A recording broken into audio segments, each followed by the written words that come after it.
రెడ్డి గారికి సంబంధించినంత వరకు ఈలోపు వీళ్ళ కేసు విశాఖపట్నంలో వీళ్ళ కూతురి కేసు ఇవన్నీ రాష్ట్ర ప్రభుత్వం హెరాస్మెంట్ బిగించేసింది.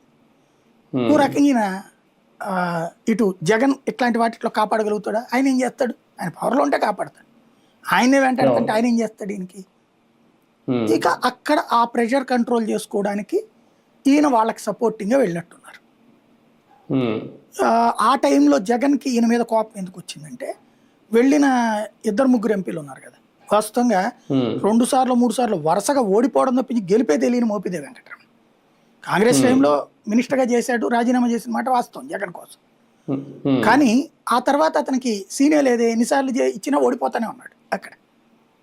అలాంటి ఆయనకి మంత్రి పదవి ఇచ్చాడు, ఎమ్మెల్సీ ఇచ్చి జగన్. సుభాష్ చంద్రబోస్ వీళ్ళిద్దరికి ఓడిపోతుంది తప్పించి గెలవడం తెలియలే వీళ్ళకి వరుస పెట్టి.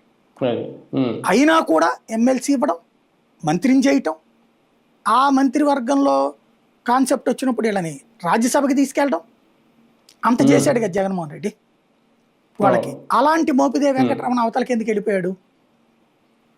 తర్వాతన ఇంకో 2 వెళ్ళిపోయారు కదా రాజ్యసభ సభ్యులు, బేదమస్తాన్ రావు, తర్వాత ఇంకొకళ్ళు వెళ్ళారు కదా, మొత్తం 3 ఎంపీలు, వెంకయ్య కృష్ణయ్య, ఆర్ కృష్ణయ్య. సరే, కృష్ణయ్యది వీళ్ళందరికీ కూడా ఈయనే మోటివేట్ చేశాడు అన్నది జగన్కున్న ఫీడ్బ్యాక్. అంటే